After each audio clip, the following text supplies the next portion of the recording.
Harborpoint Station floated in the velvet dark, like a lantern in an endless cave. From a distance, it looked almost delicate, a web of rotating rings and needle-thin docking spines wrapped in the soft glow of traffic beacons.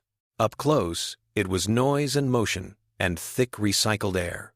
The clatter of boots and claws on deck plates, the susurrus of alien lungs pulling oxygen or methane or mixtures in between, the constant murmur of languages that had never shared a sky before humans built this place and declared it neutral ground. Coordinating all of it today was Malik Arendt, who would have much preferred to be arguing about tariffs. He stood in a glazed conference sphere near the station's core, Earth a bright star somewhere behind him, a dozen envoys and trade representatives hovering in the air as tinted hollows. His posture was tidy, his voice calm, but his thoughts moved 3 steps ahead of every conversation. Malik had learned early, growing up in overcrowded city blocks, that leadership was a balancing act between generosity and discipline. He carried that with him into every room. On one side of the hollow table, a Jovian refinery consortium was quietly trying to smuggle punitive clauses into a fuel-sharing agreement. On another, a Marine colonel half a system away was requesting heavier weapons along a disputed frontier. In the corner of his vision, status windows from Harborpoint's control deck scrolled by, handled by people he trusted, and the machine intelligence he still half did not. He did not see the Dreadnought arrive. The first to notice was Lieutenant Surya Castellanos, on duty in traffic control, where every approach vector and departure corridor converged into complicated beauty. She was tracing the path of a lumbering ore hauler when one of her consoles flashed crimson, then locked into priority override. A mass shadow had dropped from FTL Transit almost on top of Harborpoint, its exit signature a glare across every spectrum. No standard request to dock, no identification handshake. Its weapons grid, at least, was in stand-down, but only because it had not yet powered anything. For a moment, the computers didn't even know how to label it. Ibis 3, the station's resident AI, new, unscheduled arrival, it said into Zuri's ear in its neutral, almost gentle voice. Qothari Continuum hull classification. Enforcer of equilibrium. Zuri's throat went dry. That name had haunted a dozen military simulations and worst-case scenarios. The Continuum liked to send that ship on demonstration tours whenever a lesser power needed reminding of where they fit in the galactic order. It was not supposed to drop out of warp within a few travel minutes of humanity's largest diplomatic node. Every human on Harborpoint felt their implants twitch as the station's threat protocols propagated. Doors cycled into security configurations. Hidden gun mounts along the exterior hull rose from smooth paneling like blooming metal flowers. In the conference sphere, all of Malik's side windows went red. He cut off mid-sentence, and the Jovian representative's protest died with him. "My apologies," Malik said. "We have an incoming situation. This session is suspended." He stepped back from the holotable and let the sphere's walls become stars around him. As his connection to Harborpoint's core systems deepened, data poured into his perception the Dreadnought's tonnage, its exact position, the tightening arcs of smaller freighters scrambling to clear its emerging gravity wells. He tasted the sharp, metallic flavor of threat in his own nervous system. "Patch me to traffic," he ordered, "and to fleet liaison. Now." The station obeyed. By the time his image snapped onto Zuri's console, she had already cleared civilian corridors and rerouted 3 fragile freighters away from the newcomer's projected drift path. Rohan Seegers, Harborpoint's Marine commander, had put his people on alert and was walking the line between visible preparedness and provocation. The Dreadnought did not hail. Then, in eerie silence, it moved.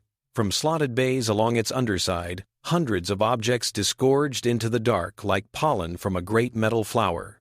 They spread in a neat geometrical lattice, each one igniting thrusters and sliding into prescribed orbits around the station. Zuri saw the pattern emerge and thought, irrationally, fireworks. Then she saw the mass readings. Small, uniform. So many of them that the sensor display broke their icons into colored fog to keep the image legible. "Enforcer of equilibrium is releasing pods," she reported, distractedly aware that her voice had gone too high. "Sub-ton mass, all on intercept trajectories with our perimeter. No declared intent. They've shut down their weapons," Rohan's voice said in another channel. "Shields are at minimum. If it's an attack, it's the strangest one I've seen."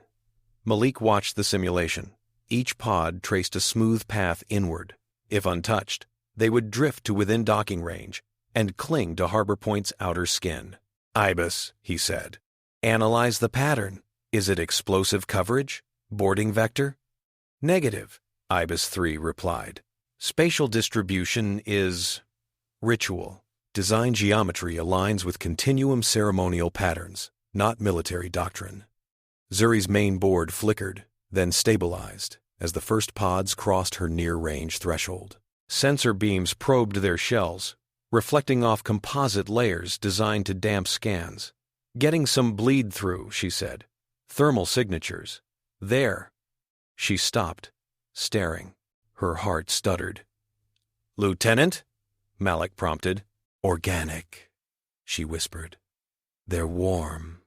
They're alive." Every channel went quiet. "Define organic," Malik said calmly. He already knew, with the cold intuition that had served him his whole career, that whatever was inside those pods would change everything. He just did not yet know how. "Each pod houses a biosignature," Ibis reported. "Approximately 30% of standard human neonatal mass on average. Heartbeat analogs. Random movement. No detectable neural implants or drives. They are infants. Various species." The Dreadnought chose that moment to speak. Its transmission blasted across all public and private channels in system, because that was how the Qothari liked to do things. A single phrase, in their precise legal speak, translated and retranslated into every language on record. "By the authority of the Continuum, we hereby transfer to the primitive nurturer cult designated humanity all worthless biological liabilities in our custody. Their maintenance is beneath us. Their disposal, your problem." Then Enforcer of Equilibrium's engines flared, space folded, and the Dreadnought was gone. For several seconds after, no one did anything. On the station's habitat ring, an alien cook paused mid-stir, ladle hanging. In a viewing dome, a pair of children, one human, one from a methane world, turned their heads slowly toward the departing streak of light. On the observation deck of a virulent frigate anchored a respectful distance away, Ambassador Serev Thera-1 felt a cold knot of recognition form in their chest. The Continuum had done this before. They just never had done it to anyone quite like this. On Harborpoint's bridge, protocols finally caught up with disbelief. Alarms shrieked. Environmental systems prepared to seal off half the station. Rohan barked orders for Marines to gear up and secure every potential breach point. Malik could see the decision branching in front of him, like a luminous tree. He knew the stories, as Serev did. When Continuum client states fell short of quotas or deviated from doctrine, the Qothari took their excess young, the abandoned, the disabled, the inconvenient, and dumped them en masse onto the worlds of internal dissenters or external rivals. It was simultaneously punishment and spectacle. The receiving societies, unprepared for the resource strain and the moral shock, buckled. Riots, coups, famines. No civilization had ever integrated such an insult without tearing itself apart. This was not a barrage of kinetic weapons. On some level, Malik found himself wishing it were. Explosives were simple. You could point guns back at the hand that launched them. He took a breath. "Status of pods?" he asked. Zuri forced herself to focus. "Stable trajectories. Approaching outer hull. We can intercept with drones, redirect them into local orbit, or out of the system altogether." "Life readings?" Malik asked. "Some are faint," Ibis said. For the first time since its activation, the AI's tone carried something like distress. "Several are on the edge of viability. Environmental conditions inside sustainer fields will degrade if not supported. Outside, one of the pods spun slightly, and a tiny hand, or something like one, pressed feebly against the inner surface of a translucent panel before drifting away. In a hospital on Earth, long before he ever left atmosphere, Malik had once watched a doctor decide whether to resuscitate a child born far too early for their equipment. He remembered the look in the doctor's eyes when they chose to try anyway. "We can't know for sure they're not contaminated," Rohan said now. "Bioweapons. Sleeper agents. I can't recommend opening thousands of unknown biospheres on my station, Coordinator. Nor can I recommend spacing them, Zuri said hoarsely. She saw her younger brother's face in every biomonitor spike. Sir, if we push them away, many will drift into the gas giant's gravity well. The rest, we could place them in non-interactive orbit, Ibis suggested. Minimal exposure, minimal risk, minimal everything, Malik murmured. He saw worlds ignite in history files when they had accepted similar insults. He saw them crumble when they didn't. There was no safe answer.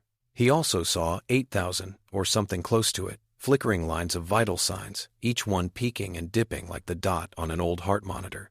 Each one, right now, dependent entirely on the decision of one man, far away, watching icons on a screen. Get me medical, he said. Dr. Meri DaCosta answered from Harborpoint Central Clinic, her hair pulled back hastily, the collar of her scrubs stained with the shadow of a long shift. She had come to this station because it let her treat a wider variety of anatomies than any other posting. She had not expected this. You've seen the feeds? Malik asked. She nodded once. Her mind raced through triage protocols, written for disasters that now felt laughably small. Are they real? Malik pressed. Do you believe those pods hold living infants? Her training shouted caution. Her eyes, which had watched too many small chests rise and fall in too many different wards, answered first. Yes, she said. Whether they're entirely organic, engineered, or wrapped around some other payload, there are children in those shells. They're not faking those vital signatures. Can we take them? Rohan demanded. All of them? Without crashing half the station's systems? Meri frowned. She pictured medbays overflowing, oxygen scrubbers redlining, doctors and nurses collapsing in corridors. She pictured little alien faces pressed up against viewports, looking in at a world that had chosen not to open the door. No, she said honestly. Not without help. Not without overhauling our entire life support mesh on the fly. We'd need more staff, more space, more time, Malik finished. Time we don't have.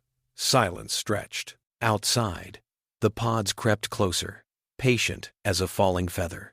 Coordinator, Ibis said quietly.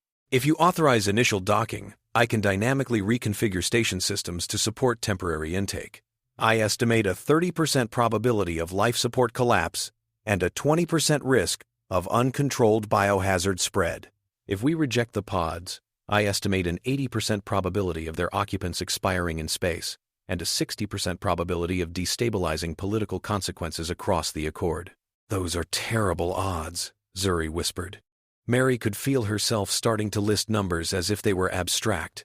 She clenched her fist until her nails bit into her palm. What would it take to make those odds less terrible? Malik asked. External support, Ibis said. Diverted supply lines, relief ships, rapid habitat expansion, and a willingness for every Accord world to shoulder a portion of the burden long term. That's the part I can't promise, Malik said. The Solar Accord was broad, wealthy, generous on good days. It also had border skirmishes, resentful colonies, and politicians who measured generosity against votes. He remembered a conversation with his grandmother, who had raised 5 children and 3 unrelated waifs in an apartment built for 2. She had told him once, "You don't ever feel ready. You just decide who you are, and then you act like it." Malik straightened. "We accept them," he said. Rohan exhaled a curse in a language not on any diplomatic register. Zuri closed her eyes for a heartbeat of relief and fear. Meri glanced up at the ceiling as if it could grant her another dozen hands. "Understood," Ibis said. Routing pods to outer medical docking arms, initiating compartmentalization and quarantine procedures, broadcasting emergency requests to all Accord assets within 2 jumps. Send it to the Virulent Assembly as well, Malik added. And anyone else who might not want to live in a galaxy where this is normal. Protocols cascaded outward, docking clamps extended like fingers, ready to catch each pod and pull it into sterile embraces. Traffic around Harborpoint reoriented in layers of concentric caution, leaving whole swaths of space clear for incoming help. Word spread faster than any drive. On a mining station orbiting a distant moon, a crew gathered around a flickering screen to watch the feeds, their faces tight. In a crowded city on Earth, people blinked away overlays from their daily feeds to see grainy images of alien shells spinning toward Harborpoint's hull. On the Vireland flagship, A Path Between, Serev Tharoon closed their eyes briefly and whispered a prayer from their childhood, though they no longer claimed to believe. Within minutes, the first pods made contact. They settled into the docking arms with soft, metallic thumps, magnetic locks engaging with practiced precision. Automated drones scurried over their shells, spraying decontaminants, scanning for exotic particles and hidden seams. Meri stood in the antechamber of the first conversion bay, a full med team behind her in rented hazard suits that still smelled of new polymer. On the other side of the transparent partition, one of the pods rested in cradle clamps, an egg about the size of a domestic washing machine, covered in continuum sigils. The vital signs streaming into her visor were unmistakable now. A tiny, chaotic heartbeat, erratic respiration, spasms of motion that did not match any known adult pattern. Her stomach knotted. "Ready?" Zuri's voice asked from the control booth. "Ready." Meri lied. The pod's upper half split along an invisible seam with a hiss of equalizing pressure. Cold vapor spilled out, curling on the deck. Through it, Meri saw a small shape writhing against restraint fabric, its skin a pale blue mottled with faint bioluminescent flecks. It had 2 arms, 2 legs, a head too large for its torso. Its eyes were fused shut along a vertical seam. A flexible tube ran from its mouth to a port in the pod's wall. "Cut the feed," Meri snapped, moving forward. Her gloved hands were steadier than she felt. "Get me a translator field." A gentle buzz filled the air as the room's software tried to recognize any patterns in the infant's keening whimpers. It found nothing. This was pre-language, raw instinct. Meri did not need words to understand. The small chest rose and fell too fast. The skin was cold under the glove. Whatever this species was, it was not meant to wake like this. "We've got you," she murmured, knowing the child could not meaningfully comprehend, but not caring. "You're here. Somebody sees you." In a sense, the entire galaxy did. Feeds from Harborpoint's emergency wards flooded public networks. Cameras, official and handheld, captured images of human staff racing alongside Virulent, volunteers, of corridors being stripped of decor to make room for gurneys, of cargo bays being built out into temporary nurseries, with a mismatched assortment of makeshift incubators. On one level, it was raw disaster coverage. On another, it was propaganda fuel in every direction. Early commentators were quick to label the act. A Continuum official, speaking from a safe distance, called it reallocation of defective assets. A human media pundit screamed about xeno-weaponization of children before they were escorted off a public forum. A quiet spokesperson for a small, distant world simply asked, "What kind of people do we want to be?" Malik was already answering that question. He appeared on nearly every screen in the Accord, not from his office, but from a makeshift command center overlooking one of Harborpoint's new intake wards. He wore no suit jacket, only a plain shirt with the sleeves rolled above his elbows. The hum of equipment and the soft, irregular sounds of alien babies formed his backdrop. "Citizens of the Solar Accord," he began, his voice carrying the contained steadiness that had gotten him elected, "and neighbors beyond." He did not waste time on rage toward the Qothari. Anger could come later, in private rooms, in strategic councils. Right now, every second counted. "You have seen what the Continuum has done," he said.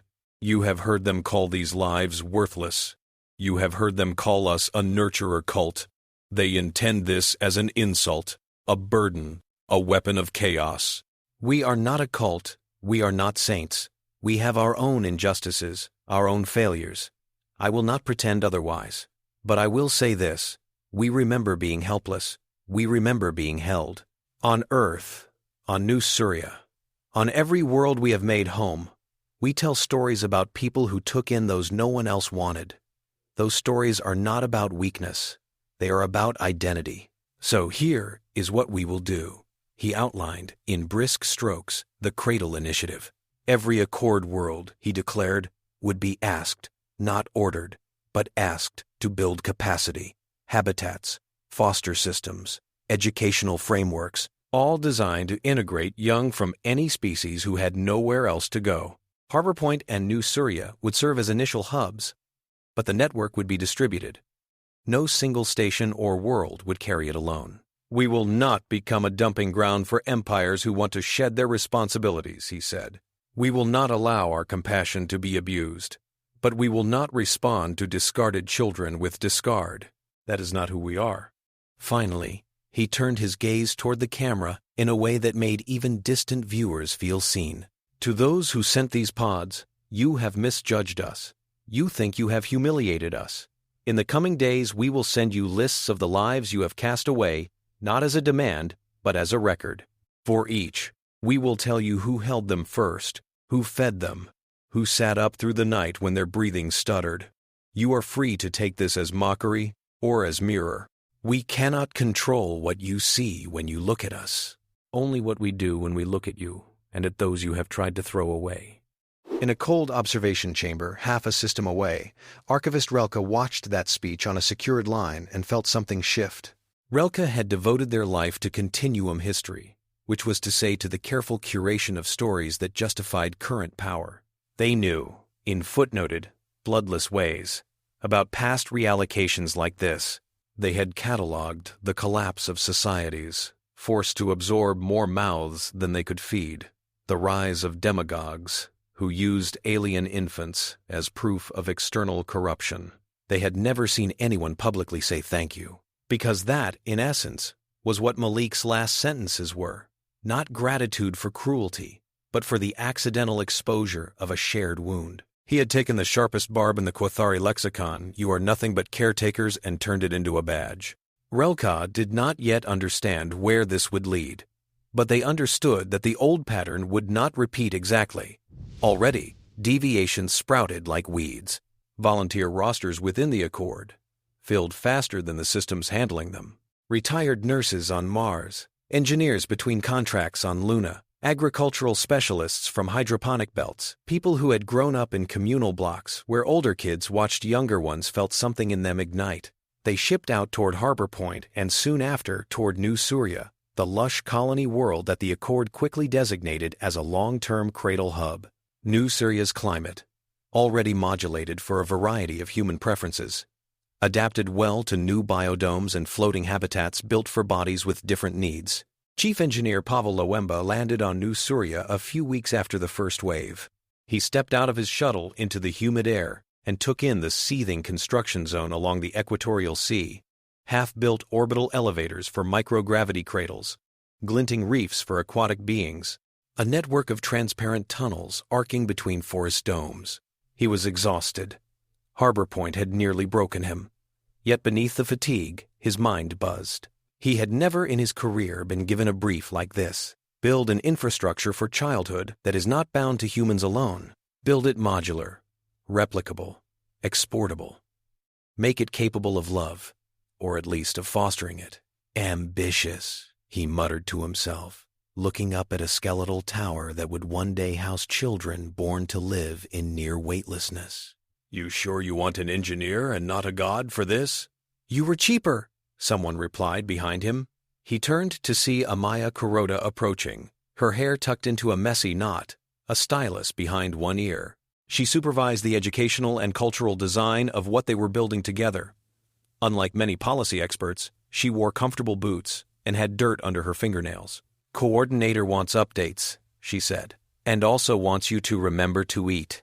Malik's concern was both appreciated and mildly resented by everyone he tried to shepherd like this, and Amaia knew Pavel sat near the top of that list. "I'll eat after I convince the Soil Reclamation Board to let me run 3 extra biocycles a day," Pavel said. "Your curriculum better justify the load." Amaia smiled faintly. She was thinking about a child she had met that morning on Harborpoint before catching the shuttle down. A little tessely, 4 grasping limbs, eyes like oily marbles, who had sat very still watching the humans arguing over how to label her playroom. "What if it doesn't?" Amaia asked. "What if it changes the metric instead?" Pavel sighed. "That's the problem with you social scientists. Every time we give you a fixed input, you hand us back a variable." But his irritation was fond. He had not anticipated how much joy he would feel watching play spaces take shape alongside environmental control grids. Under Amaia's influence, those spaces were unlike any early childhood environment humanity had ever built. They were layered, one corner for low-gravity tumbling under the watchful eyes of human and virulent caregivers, another with sound emitters tuned to frequencies comforting to species that navigated by echo. Wall panels could shift color and texture at a thought, responding to the preferences of whatever small creature pressed against them. Amaia's core idea was simple. The first stories you encounter matter more than almost anything else, so she filled the cradle with stories. Not just human fairy tales, though those were plentiful.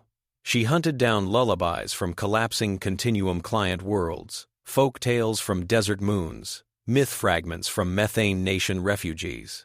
Where there were no words, she made games. She asked children who could not yet speak in any known language to show her how they thought through the toys they chose, the rhythms they responded to, the way they sought comfort. And slowly, something new emerged. On a soft-matted playdeck in Harborpoint's converted cargo bay 12, a small group of infants and toddlers from 3 different species discovered the concept of shared gesture. A tesserae who had learned to climb anything presented a toy to a much squishier, aquatic-inclined child, and then, when it could not reach, pushed it closer and made a specific hand motion. The aquatic child responded with a rippling fin movement. A third kid, whose species had come with more appendages than any crib designer had expected, imitated both. Ibis 3, observing through ceiling-mounted sensors, flagged the pattern. It saw a proto-language forming, borrowing elements from each child's native tendencies and combining them into something mutually intelligible. Amaia named it the Cradle Cant and asked Ibis to help document without formalizing too soon. She wanted it to belong to the children first, not to linguists. By the time the oldest cohort reached adolescence, they were switching between human, standard, virulent tonal speech, shards of continuum legalese, and Cradle Cant with unconscious ease. They spoke with accents no original culture had produced. They thought in metaphors no single species would have coined. Kashet was among the first to do so. No one was exactly sure which world Kashet's genes had come from, because the Qothari had not included neat labels. Meri had pieced it together over years of lab work and observation. Certain neurological markers suggested a lineage favored in continuum administrative classes, only slightly tweaked. Physically, Kashet was slight, with slate-dark skin and subtle bioluminescent lines along the jaw and wrists that brightened when their heart rate rose. As a toddler, Kashet watched more than they joined in. Their gaze tracked people moving through the cradle's spaces with unnerving intensity, cataloging patterns of interaction. They seemed to sense when other kids were on the edge of starting or ending a fight and would drift into proximity, saying something in a mix of languages that diffused or redirected the energy. Amaia, observing from a balcony one day, realized with a chill that while most adolescents sought identity in opposition us versus them, Kashet seemed to seek it in connection. They did not erase differences. They threaded them. When Kashet stumbled upon the Empathic Resonance Engine's test bay at age 13, it was almost inevitable. Pavel had been reluctant to green-light the project at all. The first time Meri described the medical theory using field effect modulation to amplify and share affective states across a limited radius, he had said, "So, you want to build a feeling speaker." Meri had rolled her eyes. "I want to build an anxiety diffuser, with applications for kids whose nervous systems are wired to live on knife edges, and maybe later, a tool for helping traumatized populations understand one another. But for now, yes, a feeling speaker." They kept it small, tucked into a sublevel of New Surya's main cradle hub. Its emitters were delicately tuned, its safety interlocks triple-checked. In its earliest trials, it did nothing more dramatic than deepen the calm some children felt when a familiar caregiver was in the room. Kashet, drawn to the hum of energy and the concentrated presence of caregivers around the trials, stepped into a session one afternoon with quiet curiosity. They sat in the back, cross-legged, watching a group of younger children who had nightmares whenever the lights dimmed. "Come if you want," Meri had said then, glancing over. "You know the rules. You can leave any time if you feel weird." Kashet did not feel weird. They felt seen. As the engine warmed up, feeding on the gently stabilized emotions of Meri and a few others, Kashet sensed the air change. It was as if someone had turned up the volume on the subtle signals that normally whispered between bodies, the relax of shoulders, the deepening of breath. The frightened kids gentled. Their eyes stopped darting to the corners of the room, looking for imaginary pods slamming shut. They focused on the soft toy in front of them, on the caregiver's smile, on each other. Kashet's own chest loosened in a way they had not expected. For an instant, they remembered their first conscious memory, the inside of one of those pods, the hiss of atmosphere, the blinding beam of an unknown world beyond opening metal. They had cried then not because they understood abandonment or rescue, but because their small body had been overwhelmed. Now, years later, they felt that memory soften at the edges, not erasing, but integrating. They pulled their focus back. Meri was watching them. "What does it feel like to you?" she asked after the session. When the others were gone, and only the hum of the engine remained, Kashet searched for words. Their mind supplied terms from half a dozen languages, none sufficient, like, "standing in a crowd, and everyone is breathing to the same number," they said finally. "But they still have their own songs." Meri smiled. "That's better than my whiteboard description." She logged their phrasing into her notes under a category she did not yet know how to name. Outside the medical wing, politics churned. The Qothari Continuum, at first smug, grew uneasy as the Cradle Initiative refused to collapse. Incoming intelligence reports, filtered carefully to Relqa and then upward, showed no riots, no pogroms against alien children. There were debates, furious ones on some worlds, about resource allocation and risk. There were protests on fringe colonies that did not want alien wards in their neighborhoods. But there was also art. A human singer from Ceres released a ballad about an infant reaching out from a pod and finding a hand. A virulent poet wrote a cycle from the perspective of a child whose first word was the name of a station.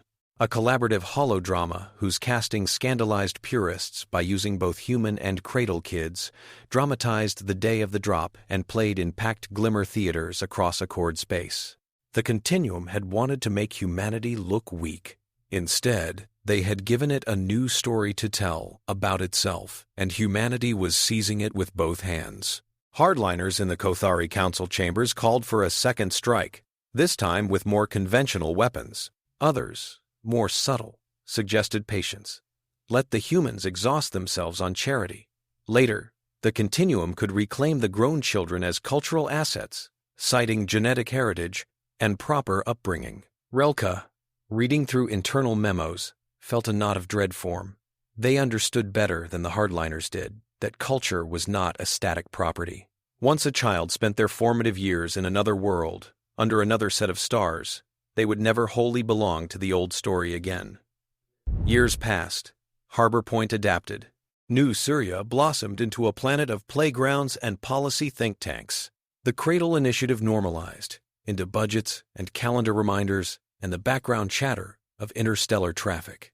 Children who had once fit into the crook of Meri's arm grew taller, some surpassing their human caregivers in height or number of limbs.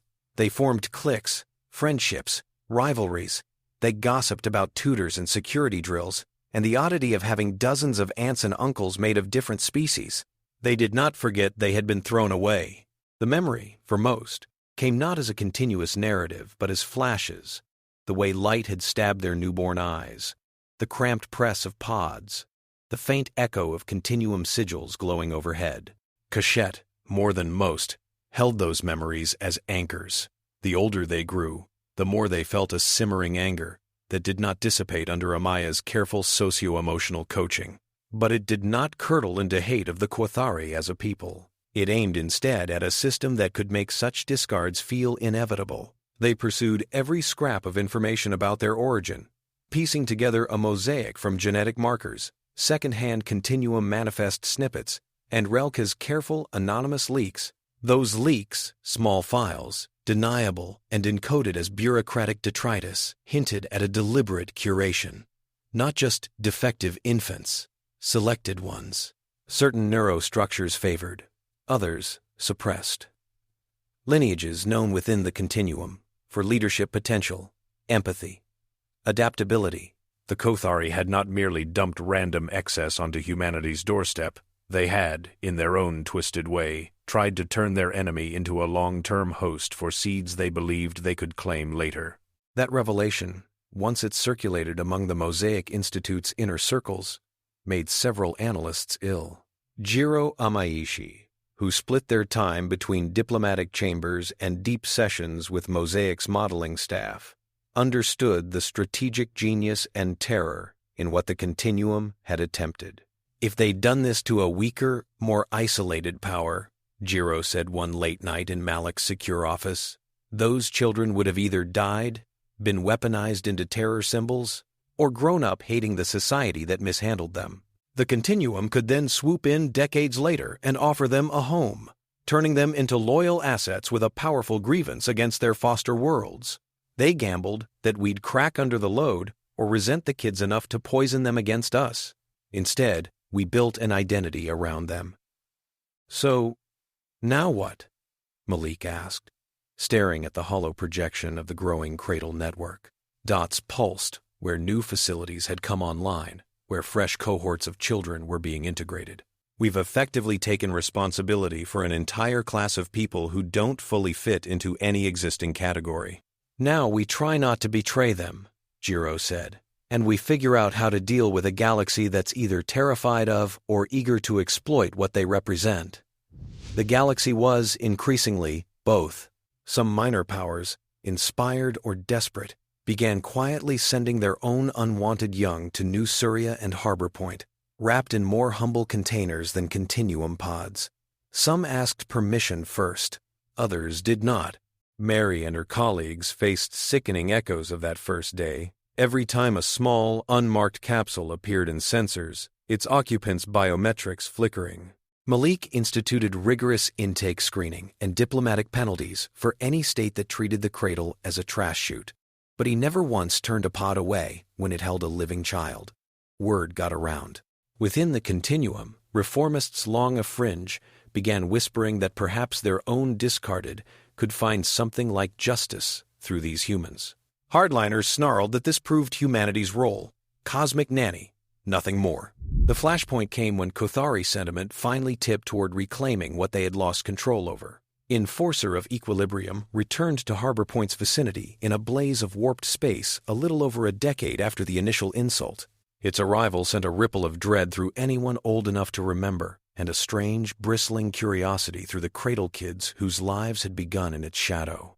Rohan Seegers, still in uniform and broader across the shoulders than he had been, met the renewed threat with a professionalism that concealed his private urge to simply fire first. "Defensive grid on standby," he told his staff. "No one lights anything unless they paint us first. I don't want a war starting because someone's finger twitched." Surya, from a senior position now in traffic and systems integration, managed the complex ballet of ships around Harborpoint as civilian and allied vessels moved away from potential crossfire. Virulent assembly cruisers slid quietly into flanking positions, their captains having decided long ago which side of this conflict their conscience lay. Inside the Dreadnought's armored heart, Sub-Commander Hetheron felt a coil of unease. They had supported the original transfer. At the time, it had seemed like a perfect assertion of Continuum supremacy and a useful means of dealing with politically troublesome genetic stocks.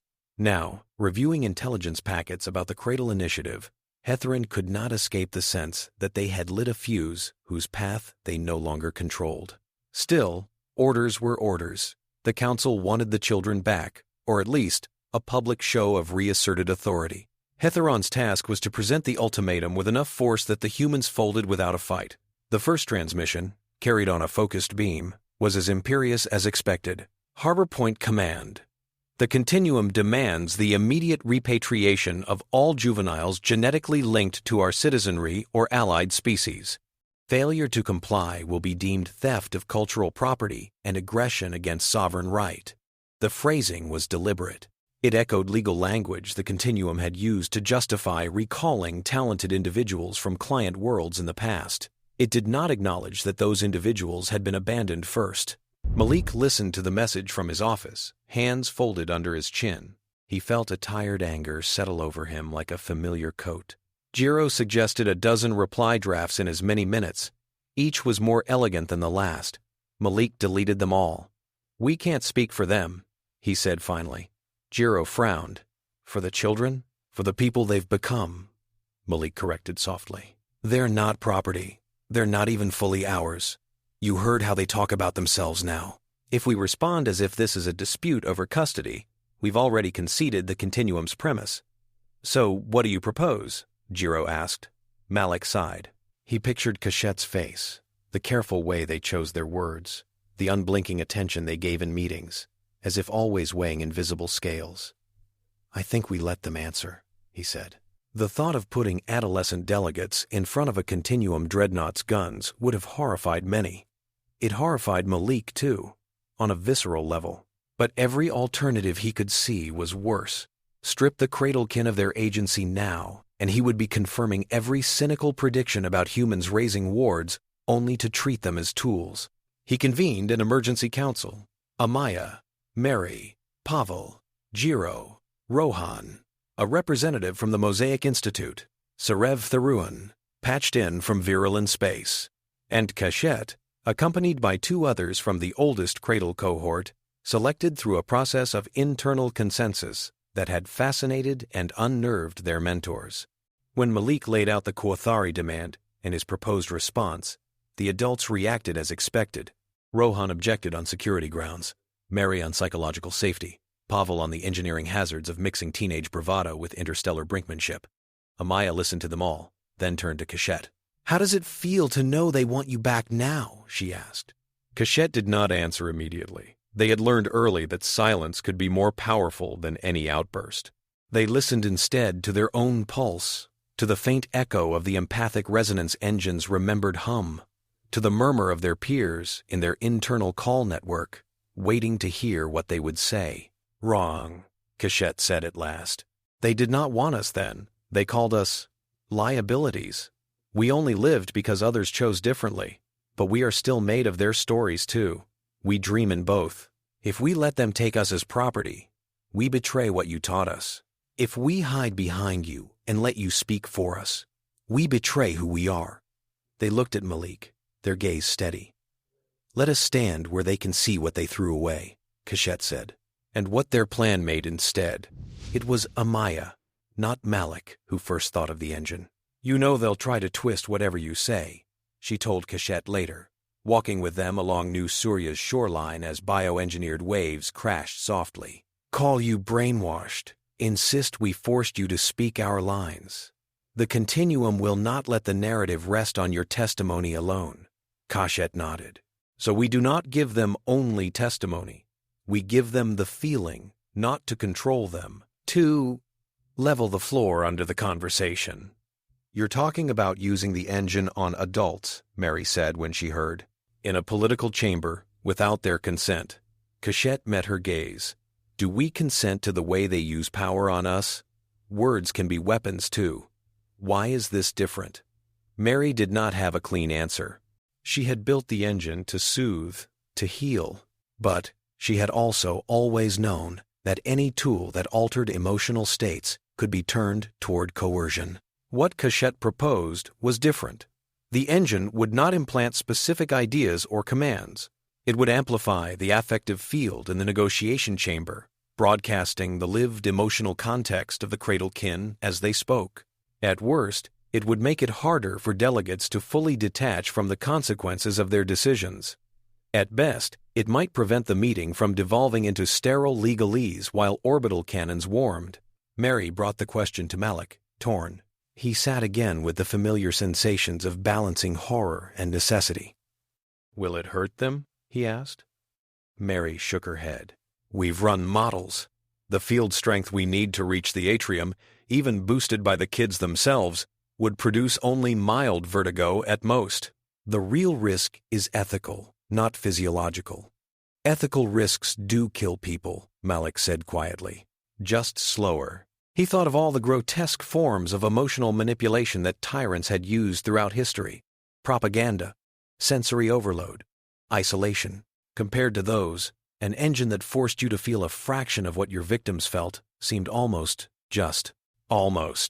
Do it, he said, surprising himself with how quickly the words came. With safeguards, with documentation, and we will answer for it after, one way or another. The day of the confrontation began with an ache behind Rohan's eyes. He stood in Harborpoint's armory before dawn, watching Marines file in to suit up. He checked seals, barked unnecessary orders, anything to keep his hands from shaking. On another deck, Zuri watched a slow, tense exodus of non-essential civilian traffic. Her systems mapped firing arcs and no-go zones, painting the space around Harborpoint into concentric circles of risk. In the Cradle Hub, Kashet and their cohort prepared in a different way, by sitting cross-legged in a circle, hands or equivalent appendages joined, breathing together. Amaia sat with them, not as leader, but as witness. The Empathic Resonance Engine hummed below, ready to take whatever they offered and spread it like a low, insistent note through the station's main diplomatic atrium. Malik walked there alone. He passed crews welding reinforcement plates into bulkheads, medics setting up overflow bays, volunteers from half a dozen species staring at him with hope and fear mingled so tightly they were indistinguishable. He carried their faces with him into the atrium. The space had been designed for awe. Its high, transparent dome framed the stars. Floating platforms could rearrange themselves to accommodate dignitaries of vastly different sizes. Today, those platforms formed a ring. On one arc, Continuum representatives, armored in ritual carapaces, their bioluminescent markings dim with restrained anger.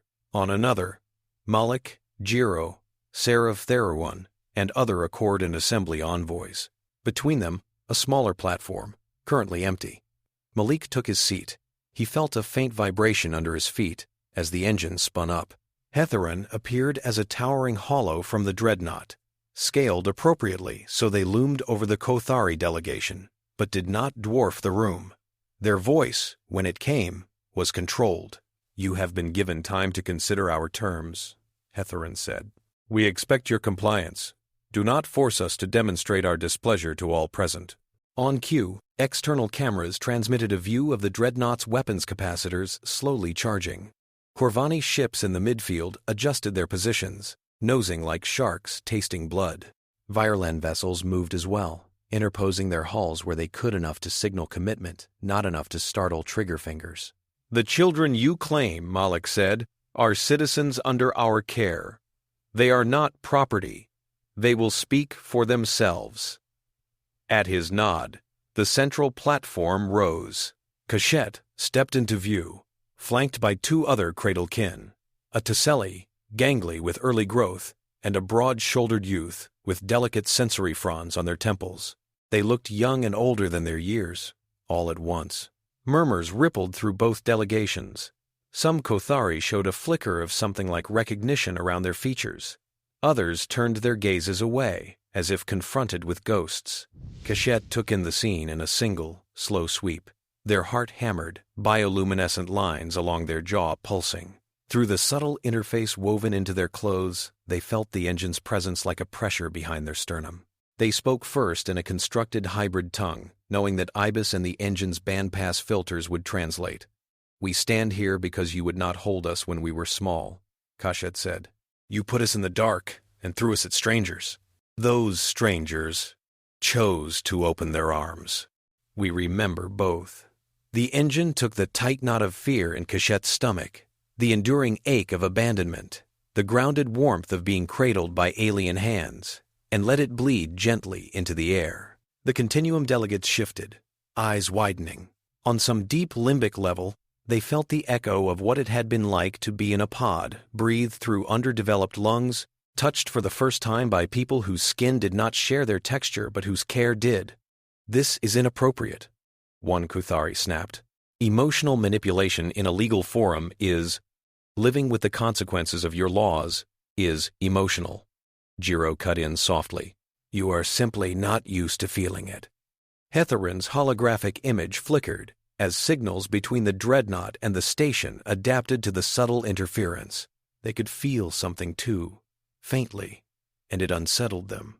But they pushed the sensation aside. "Enough theatrics," they said. Those juveniles are Continuum citizens by right of genetic origin. They have been corrupted by foreign indoctrination. Return them, and their rehabilitation will be handled internally. Kashet's lips curled. You call what you did to us internal handling? They asked, switching effortlessly into pure Continuum speech now, their accent both familiar and disturbing in its hybridity. You tore us from worlds that did not even know we existed and sent us off as curses.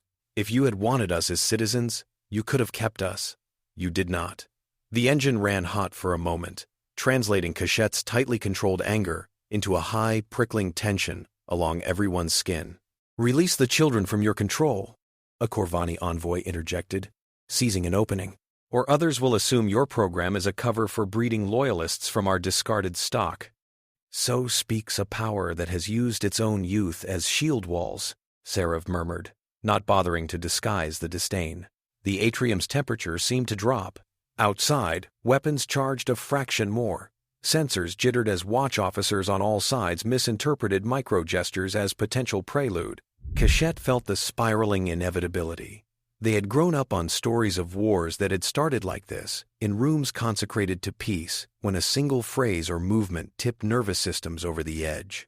They sensed, too, the kids back on New Surya watching through their feeds, tiny hands clutching each other's. They felt the weight of being the first generation asked to stand between empires and say no. They took a breath. Then they did the single most reckless thing Meri's engine logs would record. They stepped closer to the platform's edge and pushed. Not physically, emotionally. They loosened the careful containment they had maintained around their own memories and let the engine draw them in fully. The atrium filled with the sensory echo of that first waking, metallic cold on bare skin, the thin rasp of a respirator not designed for comfort, the vastness of black beyond pod walls.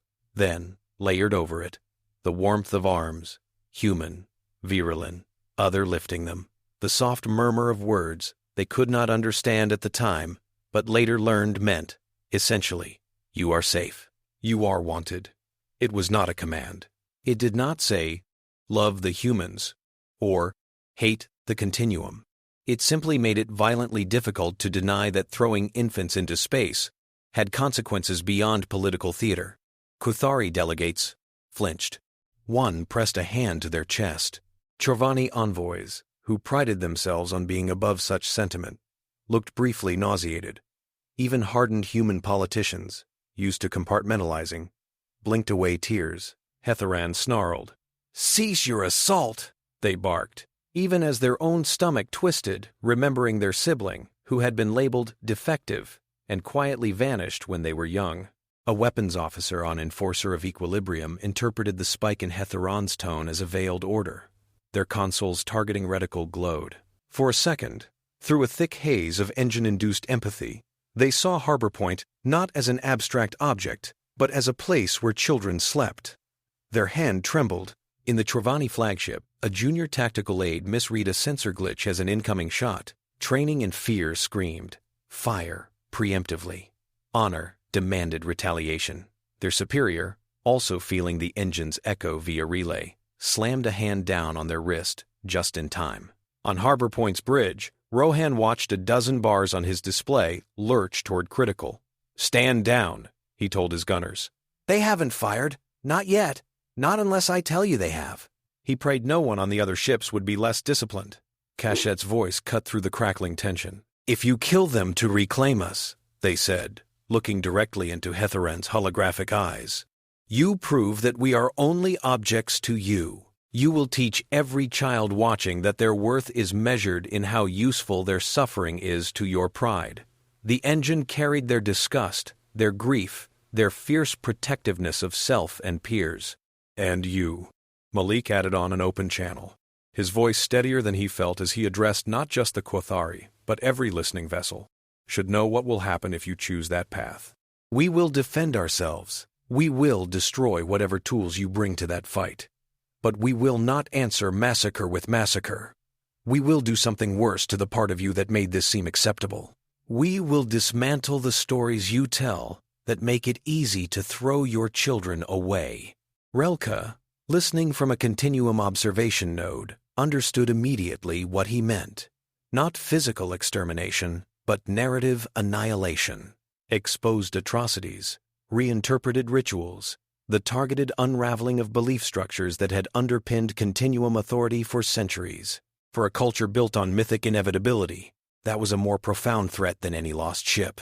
Something in Relqa snapped, not in the sense of breaking, but of aligning.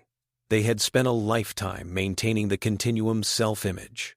Now, in a moment of rare defiance, they used that expertise to do the opposite. They pulled up obscure legal frameworks, half-forgotten clauses about voluntary diaspora, and pushed an emergency override through internal channels that declared any attack on beings who claimed dual heritage and self-determination a crime against continuum. Cultural continuity. The override carried just enough procedural weight to make cautious fleet captains hesitate. Hetheron's own console flashed with warnings. The Dreadnought's weapon locks, primed to snap fully online, suddenly tangled in red tape. We are not authorized to begin hostilities under these conditions. An internal system's voice informed them blandly. Outside, power spikes leveled. Qorvani captains, seeing undefended continuum flanks, briefly fantasized about opportunistic strikes, but found their crews uncharacteristically reluctant. The engine's echo had reached them, too. The stalemate held. In the atrium, the air tasted of ozone and salt. Delegates breathed as if they had run miles. Hetheron's hologram glared, diminished by the flicker of doubt they could not entirely hide. "This is not over," they said. It was not a threat, more a weary statement of fact. Your wards will destabilize everything. For you, for us, for everyone. Kashet tilted their head. Then perhaps everything needs destabilizing, they said. So we can build something where no one does to others what you did to us. The negotiations that followed were messy, full of semantic traps and face-saving maneuvers. In the end, they produced 3 binding outcomes. First, the Cradle Kin were recognized, in language precise enough to withstand Qothari parsing, as an autonomous cultural consortium with self-governance over their internal affairs. They owed loyalty neither entirely to the Solar Accord nor to the Continuum, though both could claim ties. Second, no state could retroactively claim any child they had formally abandoned as property. Moral obligations remained a matter of debate, but legal ownership stopped the moment a pod's hatch sealed. Third, the Cradle Initiative would be placed under a mixed oversight body, including human, Virellan, and Cradle Kin representatives, with limited but real continuum observer status. Any attempt by an empire to use it as a dumping ground again without consent would carry pre-agreed sanctions. None of this guaranteed peace. Hardliners on all sides raged. Human isolationists complained of being saddled with the galaxy's refuse. Continuum extremists muttered about infiltrating the cradle from within using more subtle means next time. But the pattern had changed. Years later, on New Surya's anniversary of intake, fireworks of every color burst above the cradle domes, reflecting off water and glass in ripples of light. The festivities were loud, chaotic, joyful. Food stalls offered dishes, adapted from a dozen culinary traditions, some almost comically unsuited to their original species biologies, but adored by others. Children with mixed heritages, born of unions that would have been unthinkable without the cradle's close quarters, darted between groups, code-switching effortlessly. Kashet stood for a moment on a raised walkway, looking out over the celebration. They felt the tug of messages waiting. Policy drafts from their peers on the Cradle Kin Council, invitations from Accord worlds hoping to host new facilities, a discreet encrypted ping from a continuum node that might very well be Relqa. They opened that last one. The message was brief. A simple offer. Assistance. From within the continuum's archives and narrative machinery.